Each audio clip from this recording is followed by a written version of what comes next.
Welcome back to the Founder Hotline. I'm Sabina, and today we're going to be talking everything Shopify, Klaviyo, and e-commerce. We have your burning questions all ready to go, and we're going to be firing them off right now. First question is, how often should I email if I'm a small brand? So I think it's great to start off one time every single week consistently.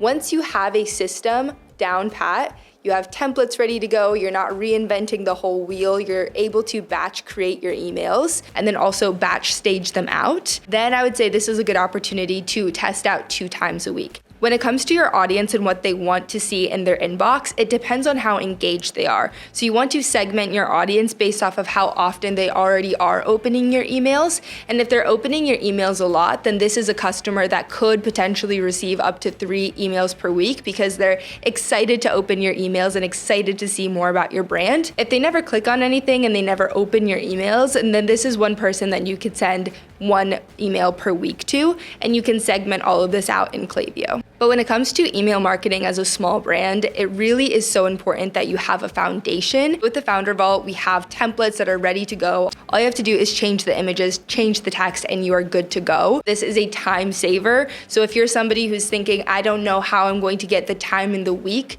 to do my email marketing instead of giving it to an agency, but you can't afford an agency, it's such a great way to just get started. Have emails that look great and convert as well. The next one is, should every email have a discount? I would say no. Not every single campaign that you send out to your customers needs to be an email with a discount. There's so many other opportunities that you can use in an email campaign to give to your customer. You can give them the story behind the brand. You can give them updates. You can give them value. You can show objections. There's so many different things and so many opportunities with email campaigns. So when you just do discount after discount after discount, it gets fatigued. So I definitely don't recommend a strategy that is 100% based off of discounts. The next one is, how many CTAs should be in one email? So I recommend having one primary CTA. Your email shouldn't give your customer confusion. It should give them clarity on exactly what to do. So make sure that it's really clear the number one thing that you want them to do in every single email that you send out.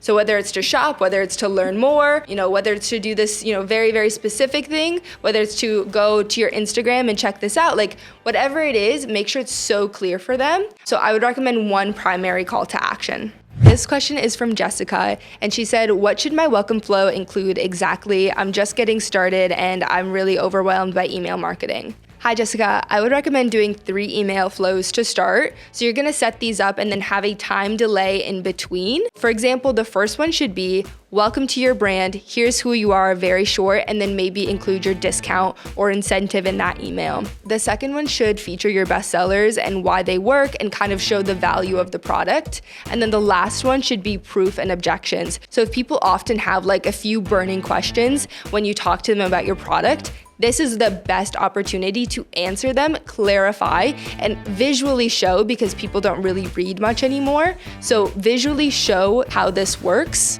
So show your proof, answer their FAQs, and then also clear up any objections they might have. This is a perfect starter welcome flow. I would love to see in the future you segment your flows a little bit more so you can target the different types of people that are subscribed to your brand. The next one is, I'm so confused about email marketing. Could you explain what a segment is and why they're important? For example, a segment might be people who haven't opened an email in 6 months, you're gonna send fewer emails to them. And people who always open your emails and always click on something, you're gonna send them more emails. So that is an example of a segment. You can actually be really, really strategic with segments. So let's say that you have a D2C e-com cookie brand, right? So you have an online store that people can buy cookies from. And let's say that somebody only purchases gluten-free cookies. So this might be an indicator that this person is gluten-free. You might wanna have a flow that's more educational to this specific segment, or send an email campaign to this specific segment. You could say, this is how we make our gluten-free products. This is what people say about them. They don't taste like cardboard. It's the best gluten-free cookie that they've ever had. It doesn't feel like it's gluten-free. Target them very specifically and then get them to purchase again. If you have a skincare brand, you can also use segments in a really interesting way. If somebody purchases a product that's more for dry skin or more for acne-prone skin or oily skin, you can then target them with segments and have the people who have interest in skincare for dry skin and then the people who have interest in oily skincare products, you can have them get their own kind of emails and send them educational campaigns on this is why people with dry skin love this product. Somebody with dry skin is probably experiencing patchiness and flakiness, and their skin feels like the Sahara Desert. So you can explain why acne happens and why some skincare is better than others. There's so many opportunities when it comes to segmentation, and I think as a small brand, this maybe shouldn't be your primary focus if you're just getting started into email marketing. But if you've been in the email marketing game and you want to take things to the next level, segmentation is so amazing when you understand it. The next question is, what matters more, subject line or email content? The content of the email is what gets the click, but the subject line is what gets people to open it.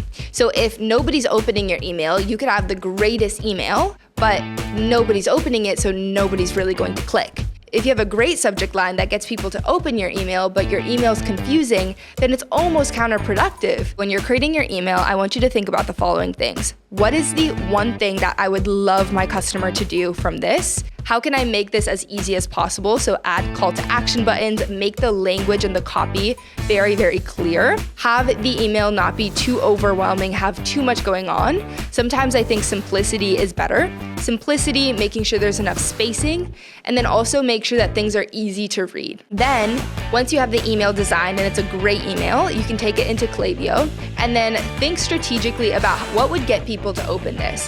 Have an incentive in the subject line is always great. Making it kind of cheeky, making it on brand, not making it sound like something that they probably received already 10 times today. Doing those two things together is what you want to do.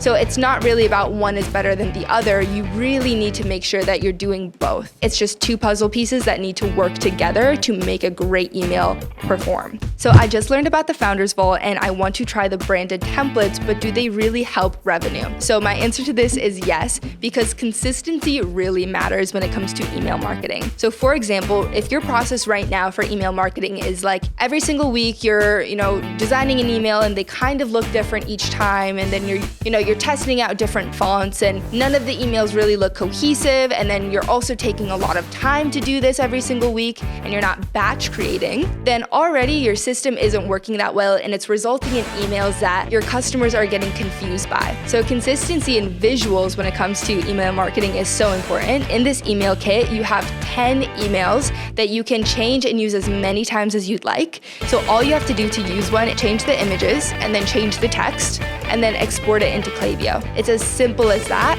And you can also hand this off to a virtual assistant. You can hand this off to somebody in your team if you already have a team. It's going to save you and your team so much time and get you amazing looking emails right away. The next question is, what should my homepage headline say? When somebody lands on your website, that hero section is the first thing they see. So before they scroll, this section is very, very, very important when they land on your website. So making sure that the copy here is very clear and tells them exactly what your product is and exactly how it helps them. You don't want them to read this and think, well, I don't know if this is for me.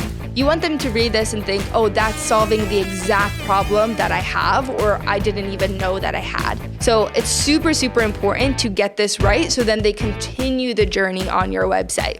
It's great if you can add a smaller line above your H1 text that shows testimonials or at least the number of reviews that you have. You could put, 5-star reviews from 2,000 plus shoppers. Also making sure that your call to action button or maybe at most 2 buttons are super clear to get them to exactly where they want to go.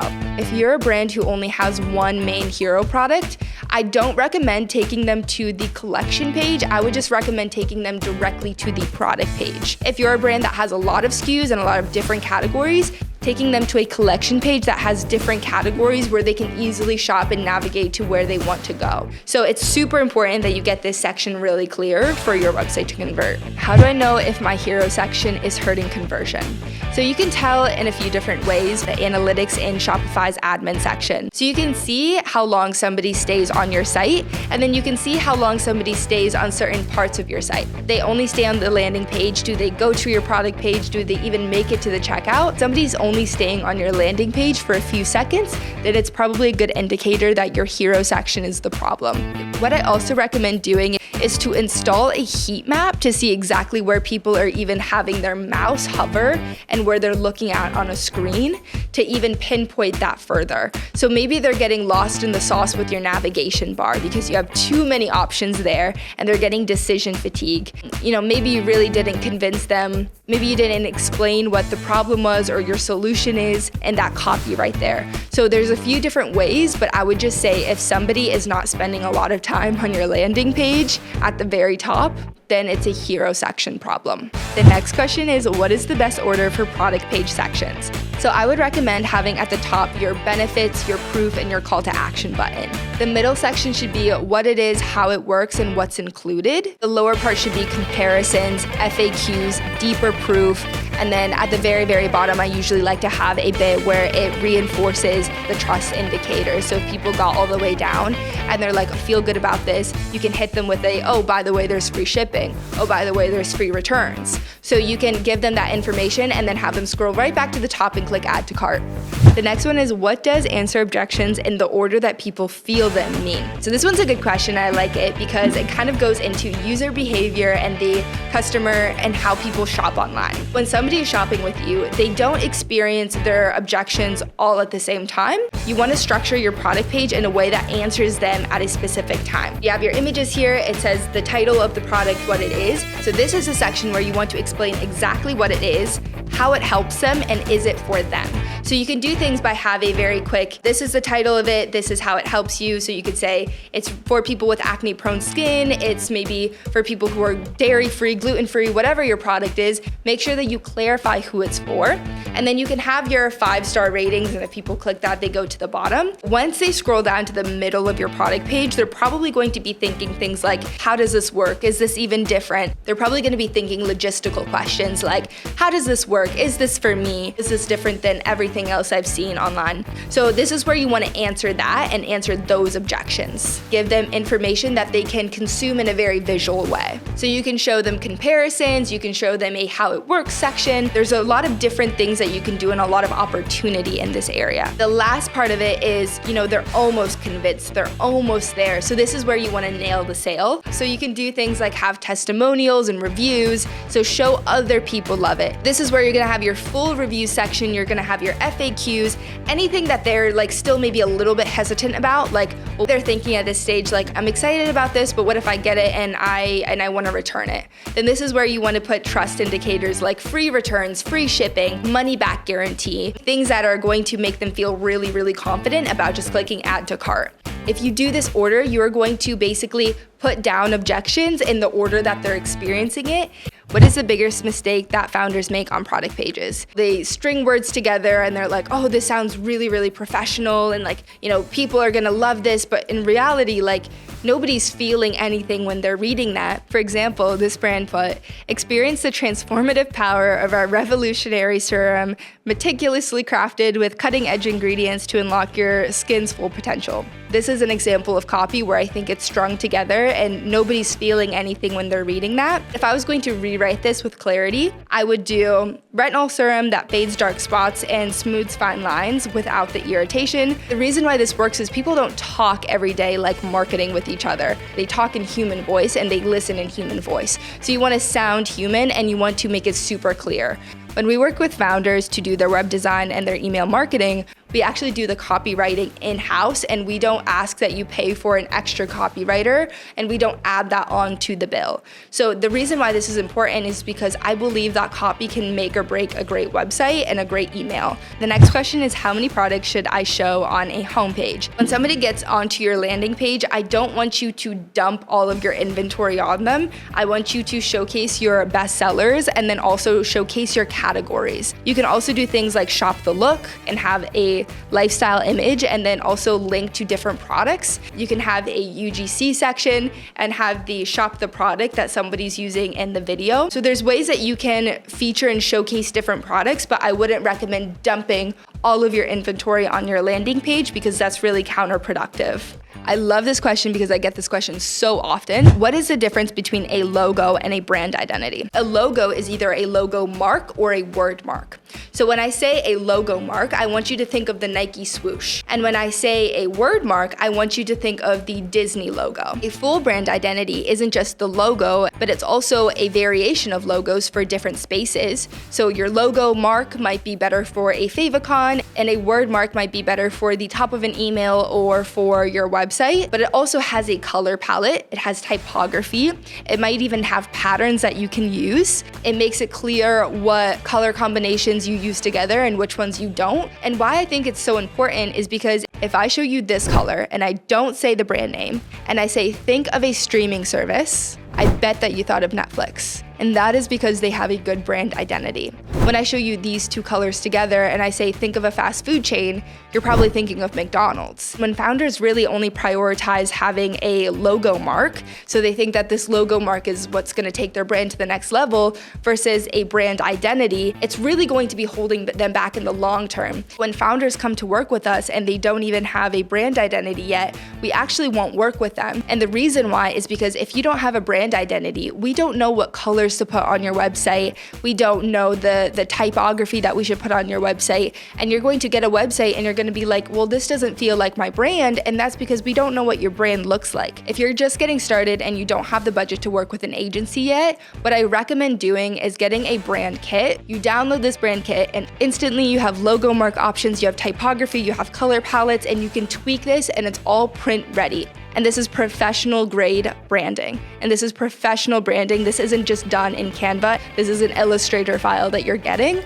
And then I would put this into a one sheet. Customers are getting to my landing page, then they go to my product page, but they're not checking out. Why do you think that is? I'd probably say the answer lies in what is happening at checkout to them. Are they getting to the checkout and seeing that they have to pay $20 or $30 for shipping? If they get to the checkout and there's no Apple Pay option, that is also something that will deter them from checking out. When you don't have Apple Pay, you're basically making your customers get up, go find their wallet, come back, punch in all the numbers, and then check out, which before they get to checkout, make sure that you have trust indicators to make them feel more comfortable and confident with their purchase. So you can show things like free returns, free shipping, money back guarantee, Apple Pay at checkout, Shop Pay at checkout, doing all of those things to get them to finally purchase. Guys, it's been so much fun talking to you. If you want to work with our studio, you can apply online, and I will talk to you very soon.